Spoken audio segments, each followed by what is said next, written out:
So hello guys, यो चाहिँ हाम्रो पाइथन बेसिक्स इन नेपाली सिरिजको 7औं भिडियो हो र यो भिडियोमा चाहिँ हामी पाइथन भेरिएबलको बारेमा डिस्कस गर्नेछौँ। तपाईहरुले अहिलेसम्म हाम्रो च्यानललाई सब्स्क्राइब गर्नुभएको छैन भने सब्स्क्राइब गरिदिनु होला। वेल, भेरिएबल चाहिँ नि हाम्रो प्रोग्राम एक्जिक्युसन भएको बेलामा चाहिँ नि हामीले डेटाहरु टेम्पोररी स्टोर गर्नलाई चाहिँ नि युज गर्छौं र त्यो डेटा टेम्पोररी स्टोर हुने भनेको कम्प्युटरको मेन मेमोरीमा हो, जसलाई र्याम पनि भन्न सकिन्छ।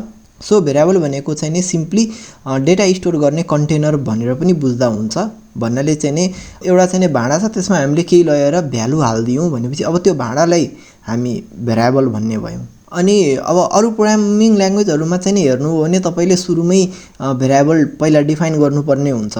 बट हामीलाई पाइथनले के फ्रीडम दिएको छ भनेपछि हामीले भेरिएबल चाहिँ नि डिफाइन गरिराख्नु पर्दैन, सिधै चाहिँ हामीले भ्यालु असाइन गर्न पाउँछौं। हामीले भेरिएबलमा जस्तो भ्यालु असाइन गर्छौं त्यही भ्यालुको बेसिसमा चाहिँ हाम्रो भेरिएबलको डेटा टाइप चाहिँ नि डिफाइन हुन्छ। सो पाइथनले चाहिँ के फ्रीडम दिएको छ भने हामीले सेम भेरिएबललाई मल्टिपल डेटा टाइपमा एट डिफरेन्ट टाइम असाइन गर्न सक्छौं, तर त्यो भेरिएबलले चाहिँ नि आफ्नो लास्ट भ्यालुलाई मात्र रिमेम्बर गर्छ। तपाईले यहाँ स्लाइडमा दुईटा एक्जाम्पल हेर्न सक्नुहुन्छ भेरिएबलको। जस्तै x 5 भनेर भ्यालु असाइन गरेपछि अब x चाहिँ नि एउटा इन्टिजर टाइपको भेरिएबल भयो। अब y x + 5 भन्ने भनेपछि इन्टिजर प्लस इन्टिजर गर्दाखेरि अब y पनि इन्टिजर भेरिएबल हुने भयो। मैले तपाईलाई अघिल्लो स्लाइडमा भनेको थिएँ पाइथनमा चाहिँ नि हामीले एउटै भेरिएबललाई डिफरेन्ट डेटा टाइप असाइन गर्न सक्छौं एट डिफरेन्ट टाइम। सो तपाईले यहाँ हेर्न सक्नुहुन्छ सुरुमा मैले x = 5 भनेर असाइन गरे हैन। अब x को भ्यालु प्रिन्ट गर्दा 5 आयो, 5 भनेको इन्टिजर भयो। फेरि x = 3.2 भनेर असाइन गरे जुन चाहिँ एउटा फ्लोट भ्यालु हो, भन्नाले डेसिमल पार्ट पनि छ त्यसको, फ्र्याक्सन पार्ट। त्यसलाई प्रिन्ट गर्दा फेरि अब x को भ्यालु 3.2 भयो, भन्नाले फ्लोट टाइप भयो। अब फेरि मैले त्यही सेम x भेरिएबललाई चाहिँ एउटा स्ट्रिङ असाइन गरे। अब तपाईले यहाँ फेरि हेर्न सक्नुहुन्छ x को भ्यालु प्रिन्ट गर्दाखेरि चाहिँ स्ट्रिङ आयो, भन्नाले चाहिँ x मा अब स्ट्रिङ टाइप चाहिँ भ्यालु असाइन भएको छ। सो पाइथनले चाहिँ एउटा फ्रीडम दिन्छ र यसै कारणले गर्दा नै पाइथनलाई चाहिँ डाइनामिकली टाइप प्रोग्रामिङ ल्याङ्ग्वेज पनि भनिन्छ, जुन चाहिँ मैले तपाईहरुलाई यो सिरिजको चाहिँ फर्स्ट भिडियोमा भनेको थिएँ। सो पाइथनलाई डाइनामिकली टाइप ल्याङ्ग्वेज किन भनिन्छ भनेपछि हामीले सेम प्रोग्राममा एट डिफरेन्ट स्टेटमेन्ट हामीले चाहिँ नि सेम भेरिएबललाई डिफरेन्ट डेटा टाइपको भ्यालु असाइन गर्न सक्छौं र त्यही भ्यालु अनुसारले चाहिँ त्यो भेरिएबलको डेटा टाइप चाहिँ चेन्ज हुन्छ। अर्को कुरो भनेको पाइथनमा चाहिँ भेरिएबल नेमको सर्टेन रुलहरु छ हैन, त्यो चाहिँ मैले यो स्लाइडमा हाल्दिएको छु। तपाईले यसलाई पज गरेर पनि हेर्न सक्नुहुन्छ। म यसमा धेरै टाइम वेस्ट गर्दिन, जस्ट के मात्र भन्छु भनेपछि पाइथनमा भेरिएबल नेम जहिले पनि कि त अन्डरस्कोरबाट सुरु भएको हुनुपर्छ कि त चाहिँ अल्फाबेटबाट सुरु भएको हुनुपर्छ।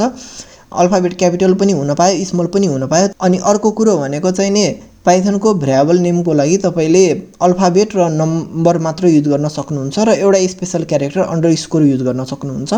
त्यो बाहेक अरु कुनै पनि क्यारेक्टर चाहिँ नि भेरिएबल नेमको लागि पाइथनले अलाउ गर्दैन। अनि अर्को कुरो भनेको पाइथनको भेरिएबल केस सेन्सिटिभ हुन्छ, भन्नाले क्यापिटल लेटरको भेरिएबल र स्मल लेटरको भेरिएबल सेम हुँदैन, त्यो चाहिँ डिफरेन्ट हुन्छ पाइथनमा। अलिकता थोरै डिटेलमा हेरौँ हैन पाइथनले चाहिँ भेरिएबलहरु कसरी स्टोर गर्छ त भन्ने कुरा।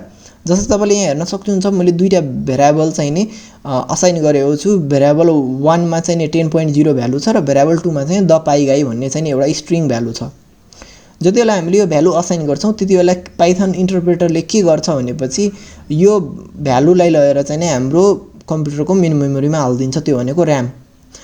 सो अब 10.0 र चाहिँ नि यो स्ट्रिङ ThePyGuy भन्ने चाहिँ नि गएर मेमोरीमा बस्ने भयो। अब यो भेरिएबलले चाहिँ नि त्यो पार्टिकुलर भ्यालु मेमोरीको जुन एड्रेसमा बसेको छ त्यो एड्रेसलाई चाहिँ पोइन्ट गर्छ।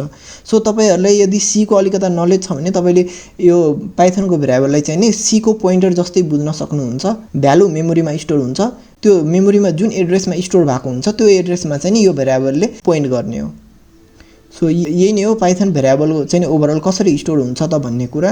सो गाइज यही नै हो यो भिडियोको लागि हैन। तपाईले यहाँसम्म हेरिदिनु भयो, धन्यवाद। हाम्रो च्यानललाई सब्स्क्राइब गर्नुभएको छैन भने सब्स्क्राइब गरिदिनु होला। अर्को भिडियोमा चाहिँ नि अब हामी पाइथनको डिफरेन्ट डेटा टाइपहरुको कुरा गर्नेछौं। हस्त, धन्यवाद।